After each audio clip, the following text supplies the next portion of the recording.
right, so this one is all about the no salvation outside of the Catholic Church and how you're all going to hell. So, if you think that the image on this was a bit clickbaity, you're right. The whole point was to entice you to sort of listen to at least the first 2 minutes and then make up your mind if you want to hear the rest or not. Now, it's been a point of Catholic dogma that there is no salvation outside of the Catholic Church from the beginning. But I'm going to ask you to do something a little bit unusual, and that is, for the moment, forget completely about the existence of any kind of denomination of Christianity. Assume there is no such thing. Just start with a fresh blank slate. Jesus comes down, does his thing, gets crucified, gets resurrected. You're now there, let's say. And you see it with your own eyes. You know, you're like one of the apostles or one of the guys that was hanging around with him. You actually see all this happening with your own eyes. And you now choose to become a Christian. There is no name before that, so you just call yourself a Christian. That's it, right? And a lot of Protestants right now are saying, that's right, all we need to do is believe in Jesus. No. Bear with me. I said, forget denominations, right? Now, if you become a Christian, you were there when Jesus got crucified. You were there. You're one of the 500 witnesses that saw him ascend into heaven after he got resurrected. Let's say you're one of these people. And you now absolutely are convinced Christianity is it, Jesus is who he said he was, and so on and so forth. Now, undoubtedly, there are going to be rules, right? Because God is of reason. We're made in God's image, we have a mind, we have logic, and so on. So there are going to be rules. Now, what are those rules? And how do you know that those rules aren't going to get perverted by human beings? I mean, you know what human beings are like, right? We're all corrupt. We're all screwed up. And there are no exceptions, really. So that's why Jesus essentially promised that he would be with us. And that is the first belief of the Catholic Church. That is, that it will be supernaturally protected from error, which brings into all sorts of things, like papal infallibility and so on. But let's just do one step at a time. So if the only way that we can actually have a church that doesn't deviate from the truth is through supernatural protection, we should expect that this church would be pretty prominent, pretty well known, and have a pretty successful history at doing what it's supposed to do. Now, which churches fit this description from the time of Jesus? There are only really two possibilities here, Orthodox or Catholic. Now, all those of you that are saying, yeah, the Orthodox are better people because, hush, wait a minute. We've put some parameters on here. We said there have to be rules because God operates in a logical, reasonable manner. Even though he also operates beyond human logic and above human logic, certainly human logic is useful. So once you start to think of it that way, then you look at what the Orthodox have done and you look at what the Catholics have done. Now, the Catholics have catechized the whole planet. The Orthodox did not. The Orthodox, by and large, essentially somewhat resisted the Muslim infiltrations, but really didn't do even that very much or very well.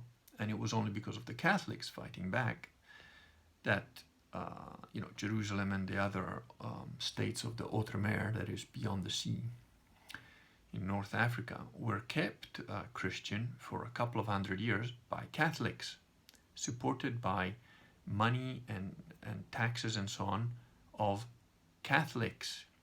The Orthodox did not help at all very much. In fact, they often made deals with the Muslims to the detriment of the Catholics. And this was right from the outset.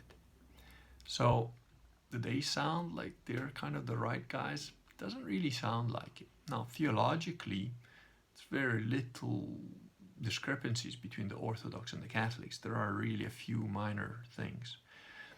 And as any Catholic knows, really the split was mostly to do, as it was with the Protestants, to do with money, financial stuff, politics, power, and so on.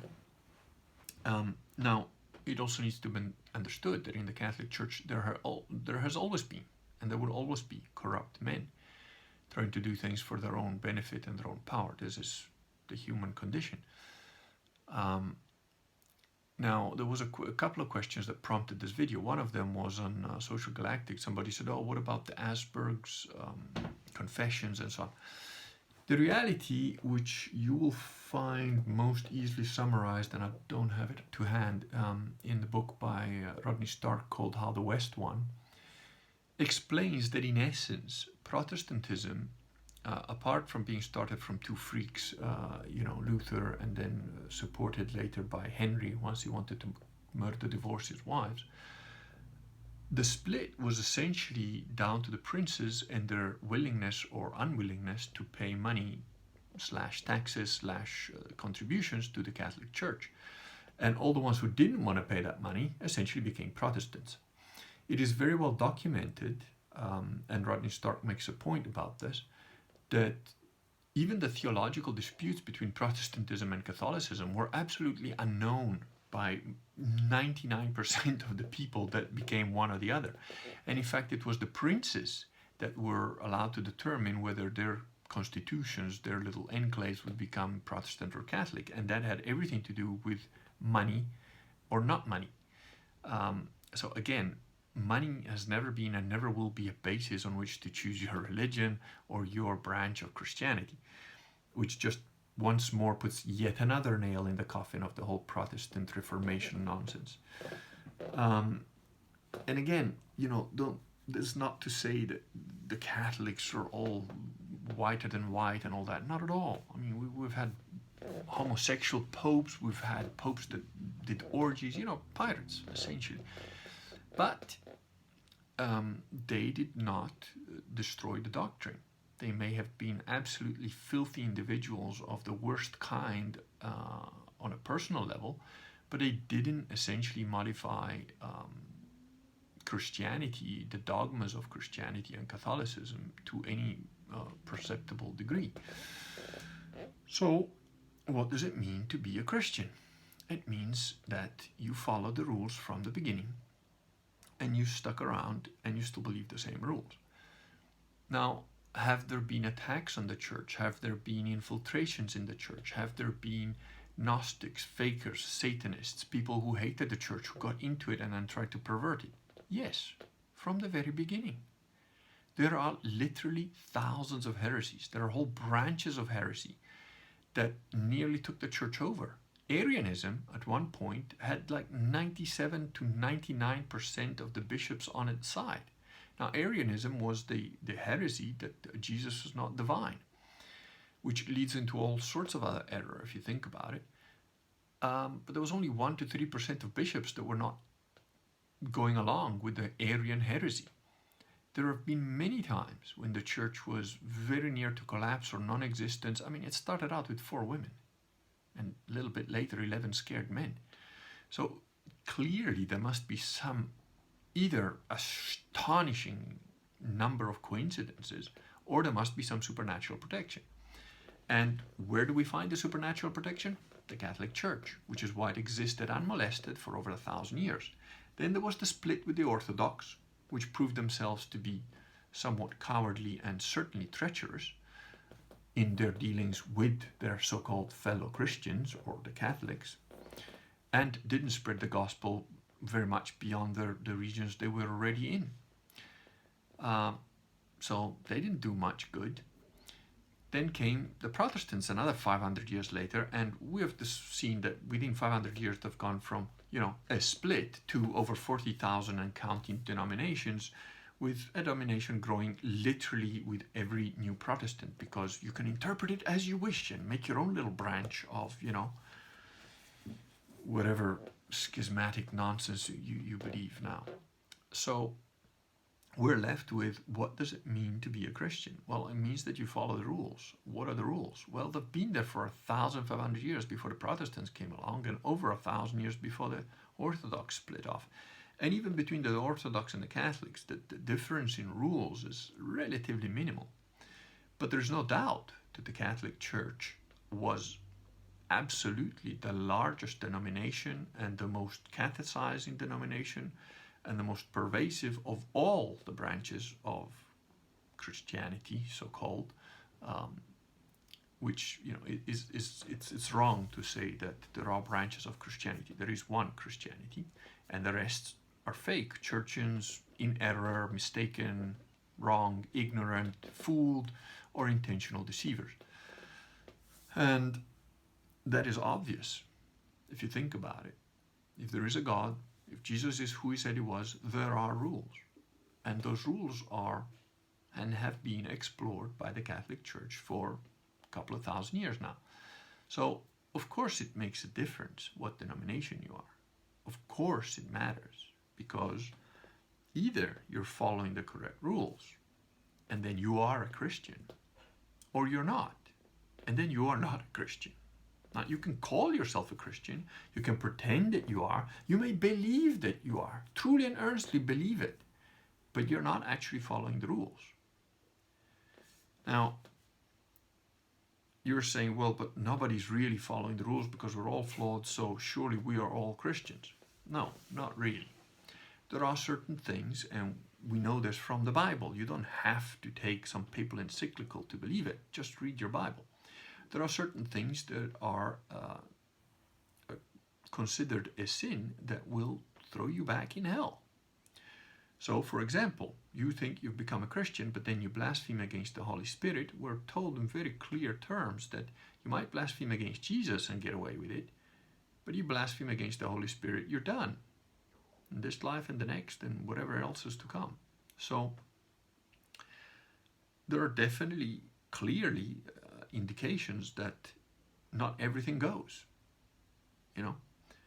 And what people don't seem to understand is that the so-called rules of the Catholic Church are really, they're not additions. They are the natural progression of what happens if, you know, you actually read the Bible and you use logic and reason to think about it.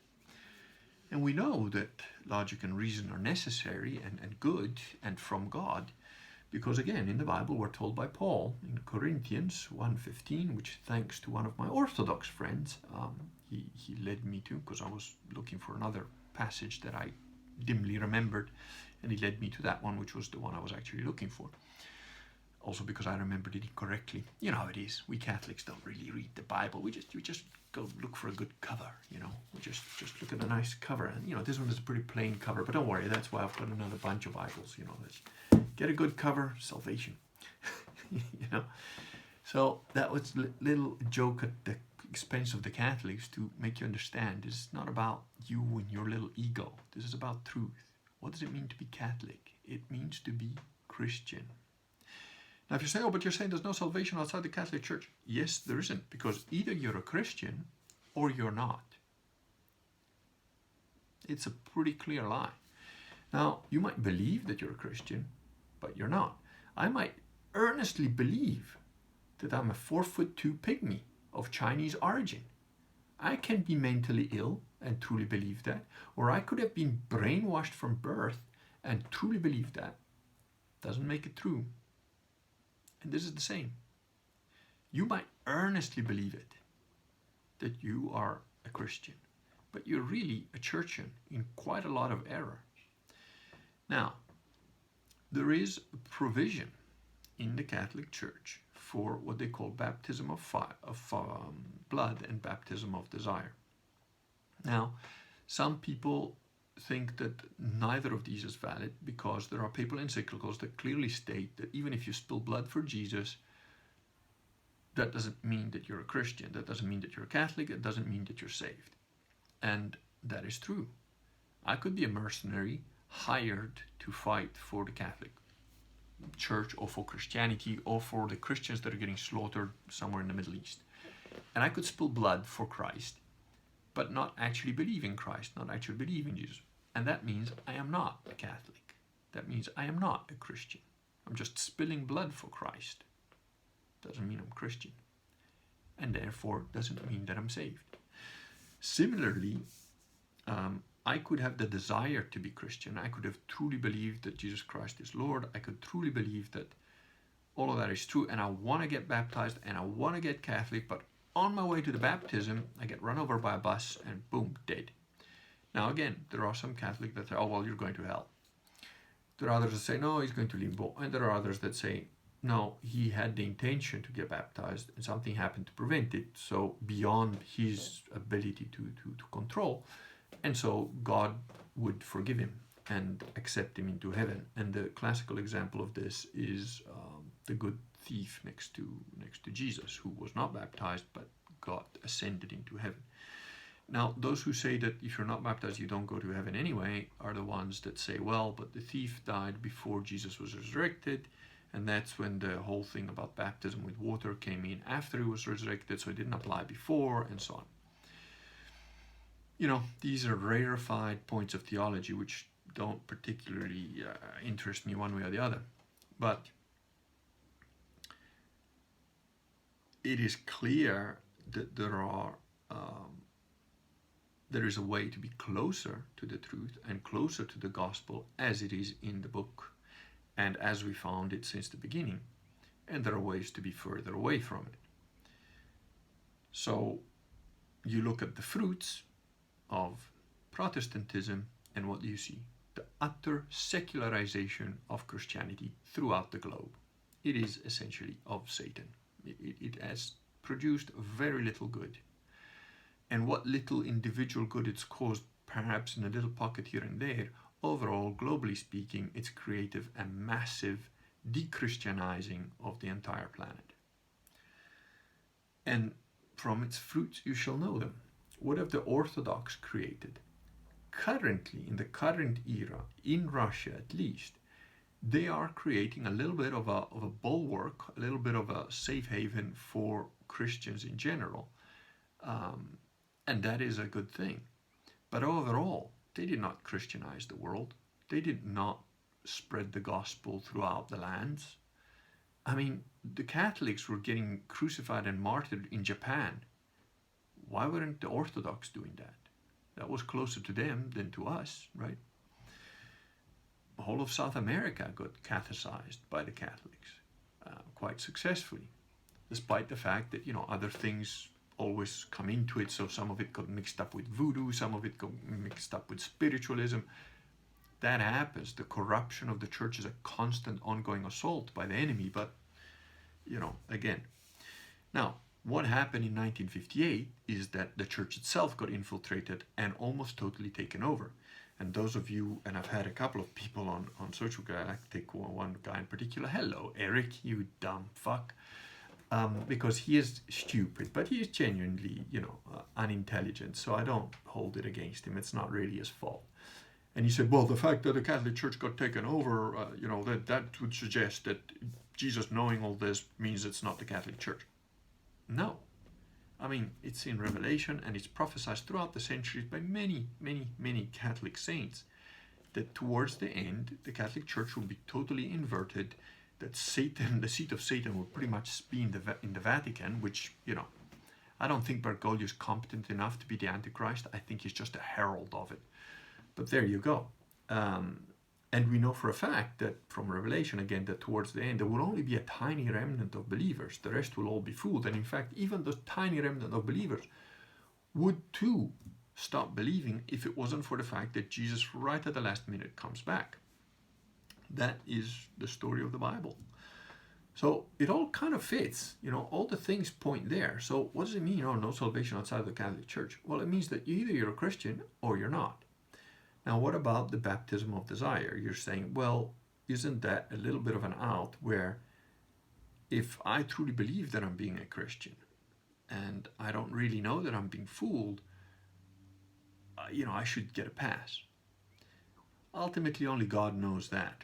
But as far as the Catholic Church teaches, no. And you can understand why. It's logical. It makes perfect sense. Because that's like saying, look, you want to be on our team, you want to be a basketball player, you've got to come to training regularly, you've got to attend the class, you've got to be over 6 foot, you've got to be able to, throw the ball in a certain level of skill and ability, you've got to attend the games, you've got to play your position, and so on. And the guy on the sidelines, who's 4'2", a pygmy from China, says, I'm a basketball player, I'm a basketball player. The basketball players might even humor him and say, look, you can be a fan. You're on the sidelines, dude, but, you can't be here. You want to be here, you got to be like us. You got to grow a couple of feet, and, you got to do all the other things. And now you're saying, well, but, he can't help being a poor little short pygmy Chinaman. You're right, he can't. Luckily, in Christianity, it doesn't matter if you're a 4-foot Chinaman or a 6'2" Yugoslavian or whatever. It really makes no difference because you have the choice. You can choose to act correctly. So it would be like a basketball game where all you have to do is follow the rules. Doesn't matter what size you are, what height you are, what ability you have, what skill you have or don't have. All that matters is that you accept the rules, which are really fairly simple if you want to be a Catholic.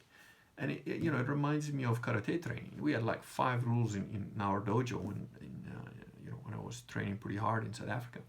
It was like 5 simple rules, and that was it. If you climbed into that dojo, those were the 5 rules. That's it. That was pretty much all the rules you had to follow. And a couple of others that were like, you clean up your own blood, and if you get unconscious when you wake up, you carry on. That was basically it,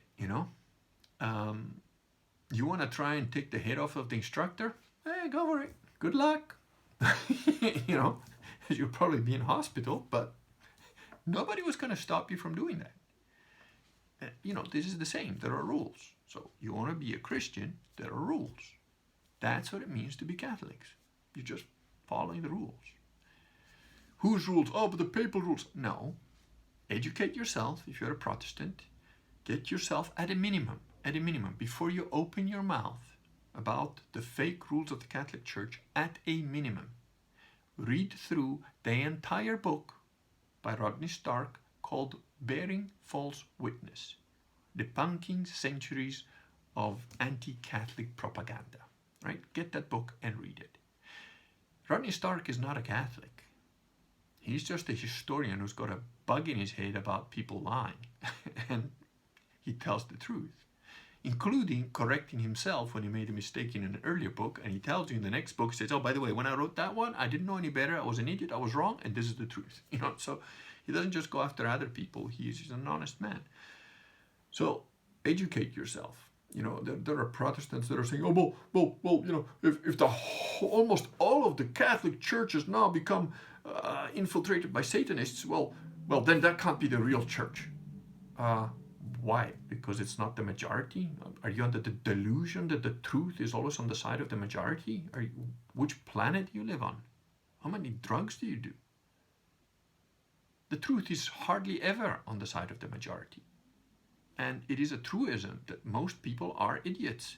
And if that's a truism, well, guess what? Then the truth generally isn't going to be on the side of the majority, because the majority is usually composed of the lowest common denominator, that they all agree with each other. And that guy is a fucking moron. He's a walking idiot. He's a stupid person who doesn't know he's stupid, and he thinks he's not stupid. They're dangerous people, the stupid active ones. So keep these things in mind. So being a Catholic means simply following the rules. Now, you say, but you were taught from when you're a little kid that the Pope hat is a big fish and it's evil, and that, Catholics eat babies and whatever. And look, if you point to the Bergoglian Novus Orchian Church and you say, well, that's what I think the Catholics are, I agree with you. Those guys are essentially scum of the earth, filth, pedophiles, scum. But that's not the Catholic Church. Just like, if you're a fan of basketball and you say, well, this is my team, the Lakers or whatever. I don't know anything about basketball. So I hope the Lakers is a basketball team. But let's just assume it is. And you say, oh, well, my team is the Lakers. And then everybody in your whole town and everyone in your whole country says, I'm a Lakers guy, I'm a Lakers player, I'm a Lakers player, I'm a Lakers player. And then you think, but fucking hell, no, the Lakers are like 20 guys, plus the trainer and the coach. That's it. Those are the Lakers. You're not a Laker. No, but I am. I got a t-shirt. I'm a Laker. Does that mean that they're basketball players? No. It doesn't matter what somebody says. It doesn't matter what they think. The facts matter. Objective reality matters. So you can call yourself a Christian, but if you're not following the rules, are you? I personally would prefer to know for a fact that I'm following the rules. And if you look at the history of Christianity, you look at the church and so on, there really is no leg to stand on for being a Protestant. You could try and argue it a little bit if you're an Orthodox, but, and even a Copt. And look, there are Copts that are dying daily, because they are being persecuted. They're a tiny, tiny sect. So if you're a Copt, an Orthodox, or a Catholic, you might be on the right track, because those guys were there from the beginning. But if you're a Protestant, you're absolutely in error. You must be. You have to be, just purely by logic and reason. The very concept of... There's just two things that you need to understand that Protestants are wrong.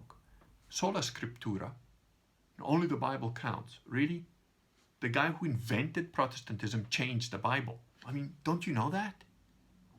So your own thing is completely idiotic from the start. And secondly, the Bible wasn't put together for about 300 years after Jesus ascended. And it was put together how? By tradition. By people who had kept the word alive in verbal format, in written format, with a piece here, a piece there. And they only got together 300 years later and put it together. So your so-called holy book that you think should never, ever be touched or changed, first of all, it didn't exist for the first 300 years. And secondly, it was changed by the very guy who says you should never change it, who also wanted to bang nuns. And said that you should sin powerfully, greatly, and easily, And then later supported by a king who initially rejected the crazy monk, fake monk, Luther. But then he wanted to divorce his wives when he got bored of them. So he said, you know what, I'm going to go along with that now. Those are the guys who invented the Reformation. And there are now over 40,000 branches. So if you're going to bet money on which one is the true one, you're going to throw your dice on that guy. I made the sketch. It's video number 26. If you don't see this, go see video number 26. There's a nice little diagram there that will help you understand things in perspective. So that's basically it. That's what it means to be Catholic. So when you say, oh, but there's no salvation outside of the church. Yeah. Are you following the rules or not? Being Catholic, all of that means is being Christian or not. So if you're one of these church-in Catholics that thinks Bergoglio is Pope, as far as I'm concerned, you're probably going to hell more and faster and sooner than the truly deceived Protestant who really has had very little exposure to actual Catholicism, which brings to mind at Farmer, whoever that man is on Social Galactic, my hat off to him, because he sent me a message saying, I've tried to find error in what you're talking about and I can't. Everything you're saying checks out. And I'm having to reevaluate my whole faith. And I've been a Protestant all my life. I don't even know a Catholic. And yet the whole house of faith that I've been built on, I now have to re-examine every single brick in it. Now that's an honest man. That is a man who is not being swayed by emotions or by his ego or anything like that. He's just looking at the facts and thinking, I'm trying to find out the truth. That's all that being a Catholic means, right? We're all in error. But all of you who are not, say, deprivationist, you're just in a little bit more error than I am. And trust me, I am in vast errors. I've made many sins in all my life. Therefore, I've got a big load of paying up to do. But when I started looking into it, and it took me a long time, because, I had my own problems, my own reasons, my own excuses. But when I did start looking into it, well, it's pretty undeniable. So all I'd suggest to you is, doesn't matter if you like my face or not, doesn't matter if you think I'm talking nonsense or not, look into it. What does it cost you to read the first couple of 100 years of the patristic fathers? What does it cost you to study a little bit of church history, right? Just do that. If you want to, take a crash course in it, the reason I wrote the little book Believe was to save people that were like me a lot of time. Because I was 47 before I got baptized. And I took a good few years after I had a road to Damascus moment to figure it out. So what I put in that book was just a short, direct message with references to other books, references to things that make sense. For the idiots that were like me, the same kind of idiot I was, So that's why I wrote it. It's not it's like $9. It's not to make a bunch of money or whatever. I'm not going to live off that. I can't. I wish I could. I can't. But the point was to help people that were actually interested in looking. So there it was. And I'm now finishing another book that should put the nail in the coffin of the fake Novus Orchians that are pretending to be Catholics. So that's that for this one. I'm sure there might be the odd comment disagreeing with me. I just have this sense. But, here we go.